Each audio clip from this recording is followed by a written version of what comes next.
Welcome to Mirrors into Windows, a podcast by Global Teaching Partners, an official Bridge USA designated organization. I'm Amy Corwin. And I'm Dante Johnson.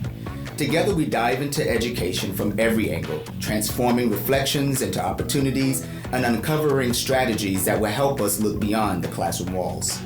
Our goal is to connect educators from around the world, bringing you conversations, insights, and stories that will shift perspectives and ignite meaningful change. Because when mirrors become windows, the possibilities are endless. Whether you're navigating life as an international teacher or searching for new ways to enhance your practice, this podcast is your go-to resource for inspiration, collaboration, and a richer understanding of the global classroom. We're going to dive into a topic today that really every teacher kind of has to address, and that is the idea of kind of catering to different learning styles of different students within your classroom so that you do create this very inclusive and effective classroom. Some of the reasons this is really important is if you really think about the different learning styles you're encountering throughout your classroom, you're going to be able to tailor your instruction to kind of meet the needs of those individual needs of those kids that you're teaching. It'll foster a very equal opportunity in learning, and it's certainly really important to kind of promote that cultural sensitivity within your classroom. Let's face it, kids are unique, right? Yeah. Every single child is different, learns differently, and you'll find yourself faced with 25 of them all in the same room at the same time. And so if no two kids are alike, how do you make sure they all get an opportunity to learn and grow? And so that is the responsibility of you as the teacher to really tap into how their brains work, tap into how they learn and their learning preferences so that you can really give every student the opportunity for success inside of the classroom. One of the best ways that you can do that is to build those relationships with your students, because if you really know them, you'll start to understand their learning style, and then you'll recognize that each person kind of learns differently, and you'll be able to kind of tap into that. Ultimately, it's going to probably give you a better, more fluid, more well-organized, managed classroom if you're able to do that. Absolutely. I just, as you were talking, I just kind of just thinking about my days in the classroom and how, honestly, and I feel like there's other teachers that actually kind of believe this too. There's a misconception out there, right, as a teacher, that you have to plan with having all the students' various ways of learning all in one lesson. So when you think about it, so when you think about it, you're planning these activities and you have 15 different activities going on because you're trying to meet all the learning styles of the students in every lesson. And so, like the other day, I was talking to a teacher and he was talking about how he only has one day a week that's really for him and his family. And that's on Saturday, because on Sunday, he's in front of the computer all day planning to meet the needs of these various students. And I told him, I said, you have to understand, like, you don't need to meet the needs of all students on every single lesson. Like, you think of it as within a span of a week, you want to have a variety in the ways in which you're engaging your students so that the different learning styles are met and that the students are able to succeed. But it doesn't have to all be in each single lesson. And I feel that as educators, sometimes we do put that pressure on ourselves to say, I have to meet the need or the learning preference of this student every single time. And that's honestly not realistic. No, you got to find the balance, right? To be able to kind of meet those needs over time, over your classroom, and ensure that they're being taught. So let's dive into some of these learning styles and see what ways we can practically attack that. Sounds good. So when you think about learning styles, most people just think of kind of visual, auditory, read and write, kinesthetic learners. We just wanted to go in a little bit of a different direction today. We've read a body of research by Richard Felder and Linda Silverman. They wrote it in 1988, so it's been around for a little while. They wrote a framework, their learning styles model framework, and they just kind of outline the 4 learning styles just a little bit differently. We thought that would be an interesting way to approach today.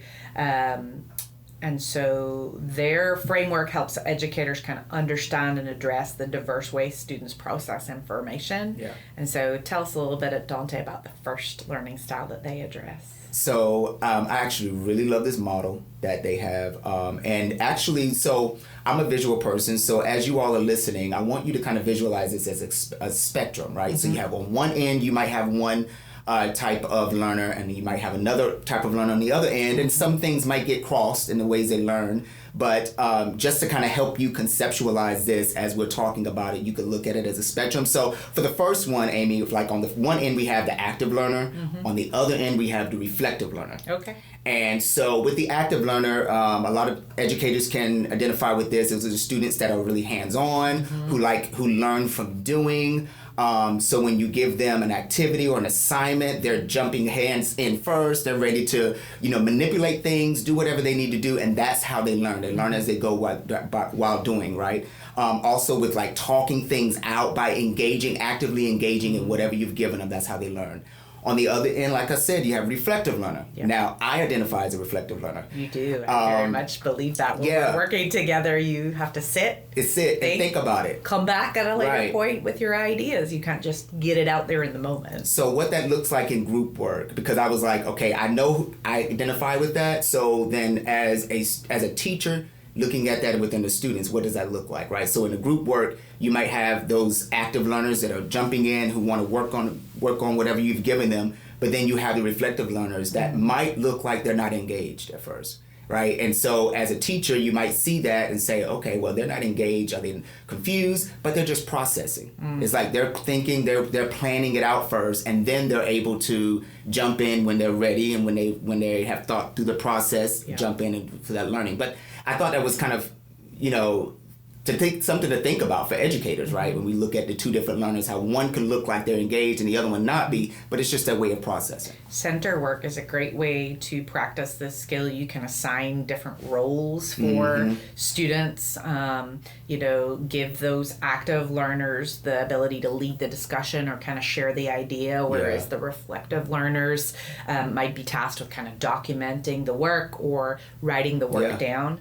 Another strategy that is really great for both these groups, and I have seen it in action most recently in one of our teachers' classrooms, is kind of a think, pair, share model. I love it. I was out in one of our teachers' classrooms, and this is just something he was really struggling with. His principal was concerned with the idea that the same kids are just answering all of the time. So he's conducting a whole group lesson, and you've got this idea where the kids are shout, shout, shout, shout, shout. And I went and observed him myself, and it was so true. There was about 50% of the class were not engaging at all. And so after a discussion with him, I said, have you ever considered kind of implementing a kind of think, pair, share strategy where instead of just allowing those active learners to kind of speak out over the top of maybe those that are quieter or not really reflecting on the work, how about you take that time where you guys think? Yeah. That means everybody thinking, no one's speaking, not allowed to talk out. Then get them to turn and pair with a buddy and have that small, quieter conversation, and then allow people to share out. And so what that opens up is an opportunity for those more reflective learners who need that processing time to gather their thoughts, gather their ideas, and then you should get a more healthy range of answers around the classroom. You'll get more participation from everyone within the classroom. And I went back out last week, and he was kind of trying it in action, and it kind of warmed my heart a little bit because the same little boy that I kind of had saw just kind of disinterested and kind of what appeared to be disinterested, he had his moment to kind of share out loud, share what he had to say. And it was really powerful because, it's a fifth grade classroom that there's high stakes testing, etc. And the engagement was kind of increasing, meaning that you're kind of checking in for understanding and you're getting ready to kind of engage them, which I think is really powerful. So that's just one way that I think is really important or really good at kind of just reaching both those learners and allowing them to kind of participate freely in the way that they like to learn. So that's the first style. The second learning style that they identify on their model is sensing versus intuitive learners. And I have to be honest, this is the one I kind of found hard. Yeah. It's kind of new to me. A sensing learner focuses kind of on concrete details and facts, while an intuitive learner kind of prefers more abstract ideas, kind of seeing the big picture. Breaking that down, I would say sensors could be more practical, more detail-oriented. They maybe prefer the facts, the routine, whereas an intuitive learner wants to go away and do the research, kind of have a more open-ended task. And so I was thinking about, how could you incorporate that in the classroom? Well, choice and activities. I know that I've seen a lot of successful teachers give choice boards of assignments where perhaps you don't all have to do the same task. You can maybe have 2 or 3 different ways to complete the same task, giving some autonomy to students over their work. So for sensors, you could assign projects that maybe involve some kind of concrete details, like creating an organized chart or kind of writing a step-by-step guide. Whereas with intuitives, you could assign a task that involves making connections, maybe hypothetical situations, maybe open-ended tasks. Yeah. I think both of these learning groups using graphic organizers and utilizing those as a way to organize thinking can really channel out their learning. You love a good graphic organizer. You can kind of channel their learning into those 2 different groups. Yeah, the graphic organizer is a lifesaver. I'm telling you, for both groups. Because when I think about, of course, with the sensor learner, they gravitate to that. But then when you think about the intuitive learner, what I kind of think that I am, and I've seen a lot of students in that realm. The graphic organizer just gets them a sense to organize their thoughts, right? Because some of them, they have great ideas, but I usually say, don't get lost in your own sauce, right? You just got to bring those great ideas, but how can we place them somewhere where they're kind of a little bit more organized so that we can understand them and we can help guide them in a direction. Those graphic organizers have really come into play. And even with just classroom expectations, just understanding the layout of the day, a lot of these kind of really do lend to helping students to understand procedures, routines in the classroom, and give, kind of ease up some of that anxiety that some students might have coming to your classroom, wanting to know what the expectations are. I think something we do here at Global is we have our teachers infuse that little bit more of a globally led curriculum maybe within their classrooms. And I think that really lends itself to kind of some real world examples, which really fit the learning style of kind of both sensors and intuitives. There's some kind of worldly projects, and also if you think about just sustainable development goals and things, that really involves a lot of research. It involves a lot of just kind of digging into kind of real world practical examples, and can get creativity going and really just allow both of these learning styles to kind of flourish. For sure. What type of learning style do you connect with on this one? Just curious. Out of these 2, I know I will have to give this a lot of thought, because like I said, this kind of concept is new.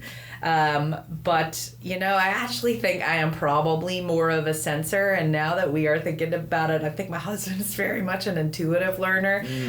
We joke all the time at home because I kind of call him the king of the YouTube. He will take a deep dive on YouTube for hours to learn how to do something, learn to find out how to figure out a project, whereas I don't want to do any of that. Just give me the facts, the figures, and let me stick to the routine. Write it out on a list for me, and I will get the job done. But I want those step-by-step directions, and I want to get after it. Whereas he wants to get into the weeds of how does it all work. And so it does create some fun conversations for us at the dinner table when he's trying to explain to me how something is built or how something is put together, and I'm just just give me the finished product. I'll be done after that. I get it. So maybe that's fun that we kind of complement each other in that way. I love that.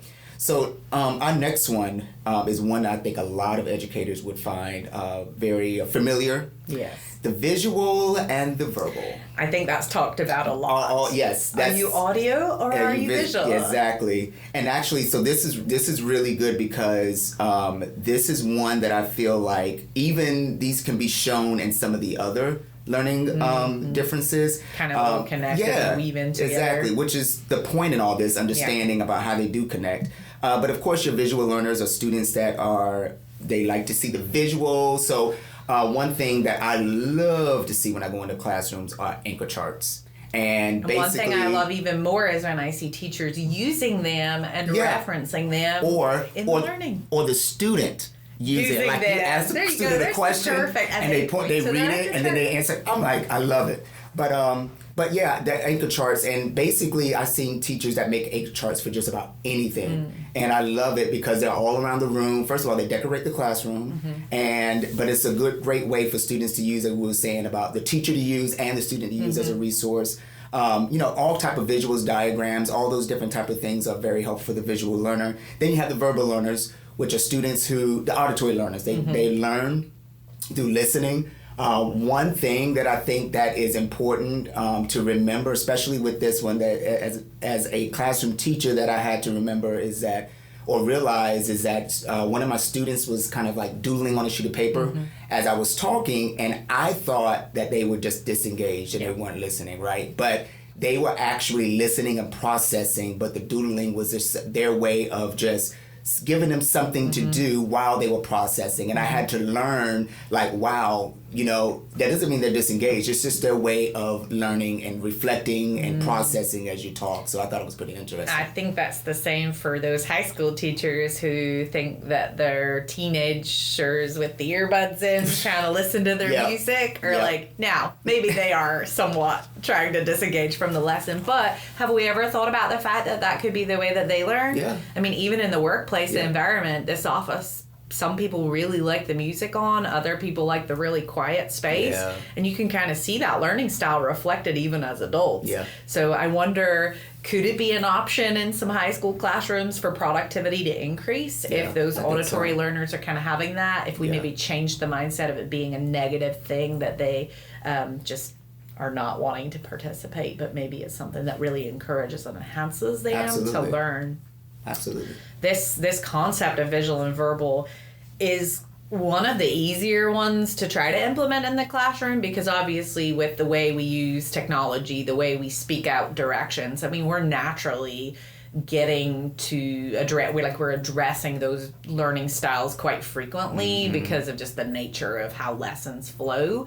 But an example of how this can work is like taking a concept and using multiple different ways to like teach this concept. So for example, when I was teaching fractions, right, you don't just do the worksheet and be done, right? You try to think of different ways to attack the same problem. Yeah. So using some visual aids like pie charts, fraction bars to kind of demonstrate what a fraction looks like for your visual learner. But then you also can verbally explain the step, the concept, with some written directions on the board, your anchor charts, your visual tools for reference, always trying to use digital media, interactive media, images, graphs, videos.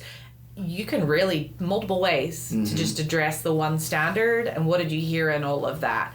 Visual, audio, visual. Like you're catching those learners as you attack that standard in different ways. And that's not any different than what you would be doing in a day-to-day lesson, right? That's exactly how you should kind of be planning your lessons anyway. Right. So I don't feel like that would be any additional work. It would just be you being cognizant of kind of reaching those learners all the way in there. Being intentional like that. So we have one more to look at: sequential versus global learners. Global being big picture, sequence being step by step. So if you're a sequential learner, you really want to just prepare step by step logical progression of things. If you're a global learner, you really like to see the big picture. What does the finished act look like? And then kind of work backwards from there, piece it all together. There's some easy ways in the classroom to kind of cater to both of those things. I mean, for years I put my daily schedule on the board, but I've never really known why. But honestly, if I think about it through the lens of these learners, you're really just helping both of them out. The sequential learners will absolutely do better if they can see step by step what's coming next in their day. The global learners also will really enjoy the fact they see the big picture of what's happening throughout the day to get to the end. Like, what does the whole scope of the whole day look like? Little things also, like putting up your learning objectives, your targets, your classroom expectations. Give both those sets of learners real structure in terms of, like, what's expected of me.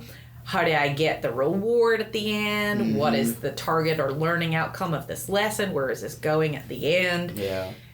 One thing I wanted to really talk about, because this is a relatively new concept for me, is the idea of using rubrics with both of these groups. I know we've talked before, and you've told me that you're a big fan of a rubric. I love a rubric. But honestly, coming from the UK, rubrics were really new for me. They do exist in the UK, but honestly, they're more of a high school concept.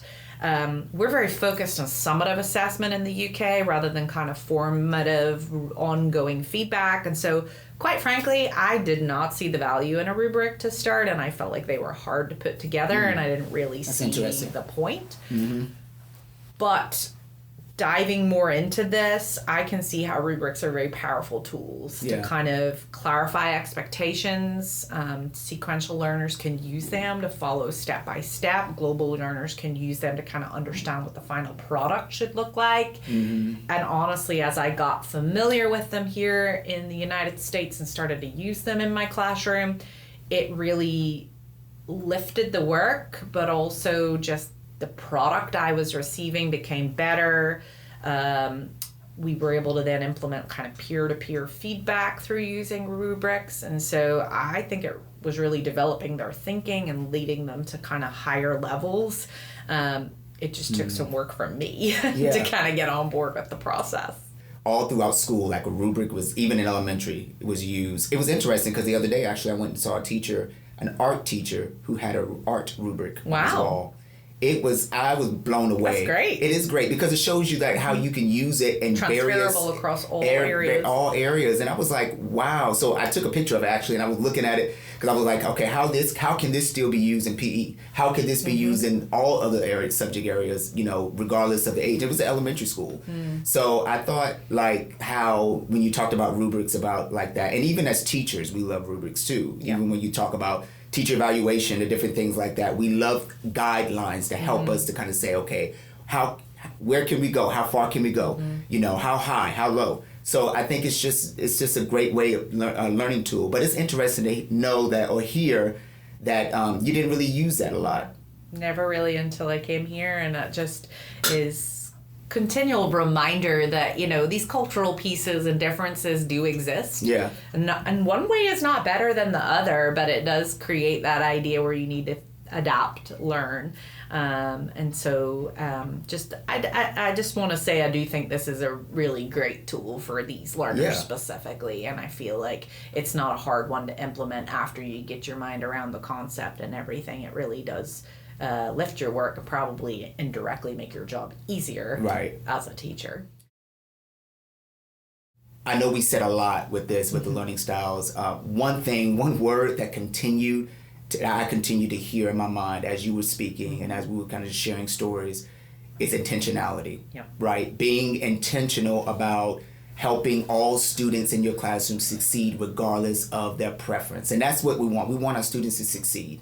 We don't want to just teach a lesson, but we want their students to learn and succeed and be able to grow and move on to other things, whatever's next to learn. So being intentional about especially when you were talking about the active and reflective learner, being intentional about making space in your lesson for all students to be reflective learners, so that those reflective learners feel like they have a space in that classroom. That goes a long way. So like in conclusion, as we're being intentional about how we're teaching our students, also understand that it's not something that you do every single lesson. You are mapping this out to meet the needs of students gradually over time. But like you said at the very beginning, Amy, the basic part of it is knowing your students. Correct. You have to know your students. And once you know your students, then it then you're able to create lessons that naturally meet the needs and the preferences of your students. Yeah, so I would just encourage you to try something. I agree with you, Dante, that it's just not going to be something that you do for every single student for every single lesson, but in incorporating some of these ways we've discussed, you'll be reaching more students than you realize. and really the kind of progress in your class, just the whole kind of learning that will take place will really just be lifted to the sky. Yeah.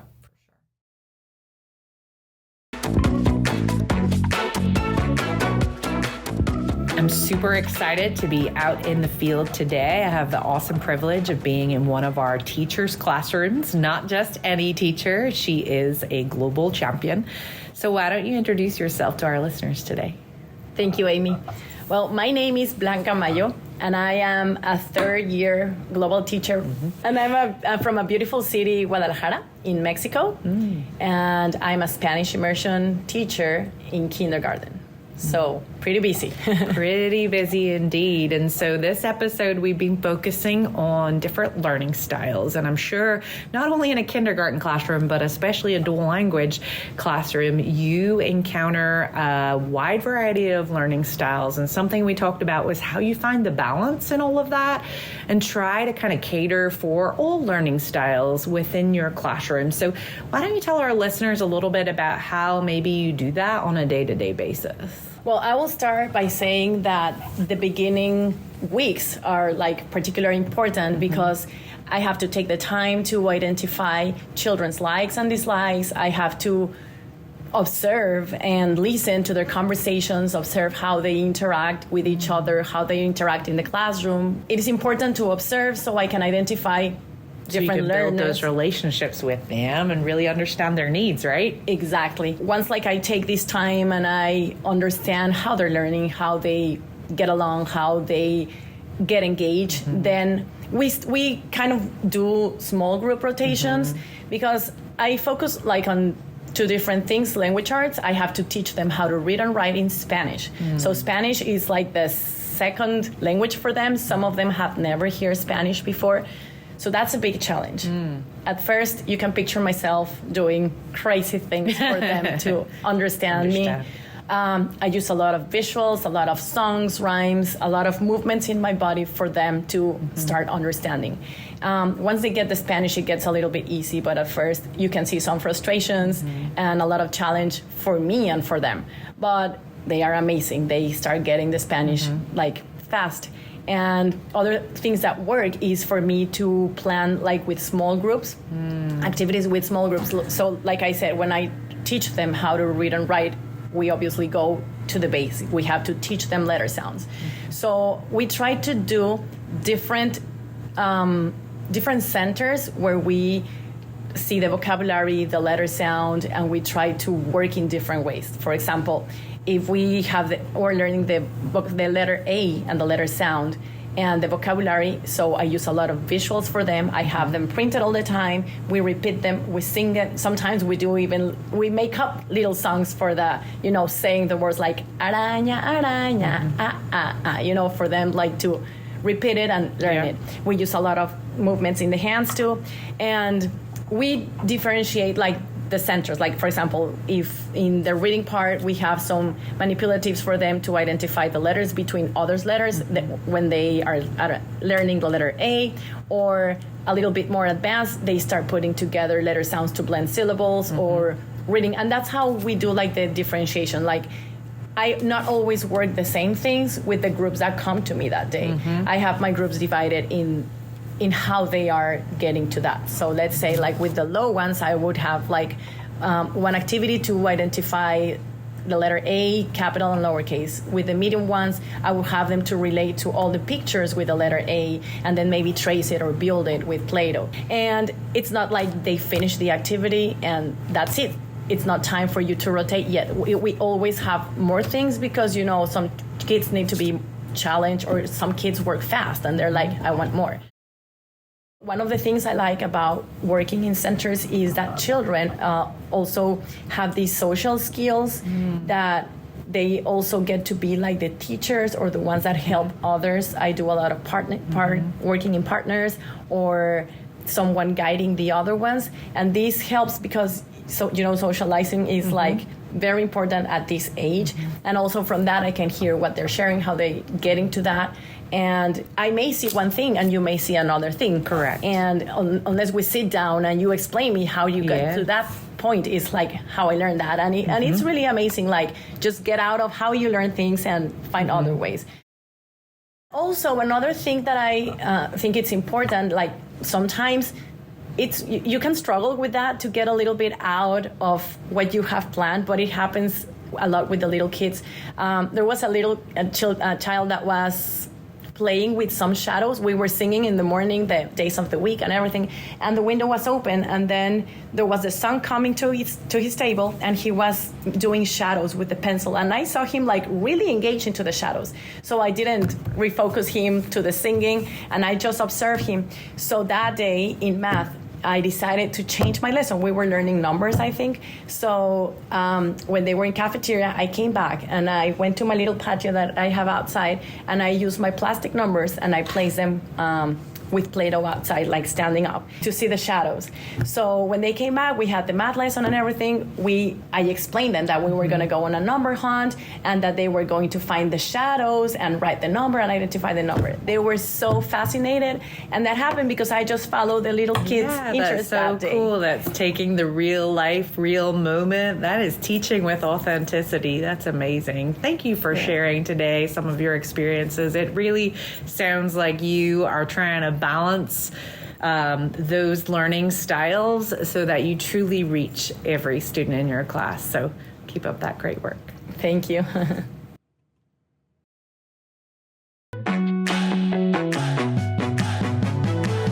Thanks for listening to Mirrors into Windows. If you enjoyed this episode, please subscribe, rate, and review our podcast. It helps us reach more educators just like you. And don't forget to follow us on Facebook, Instagram, or any other social media, or visit our website at globalteachingpartners.com. Until next time, I'm Dante Johnson. And I'm Amy Cole.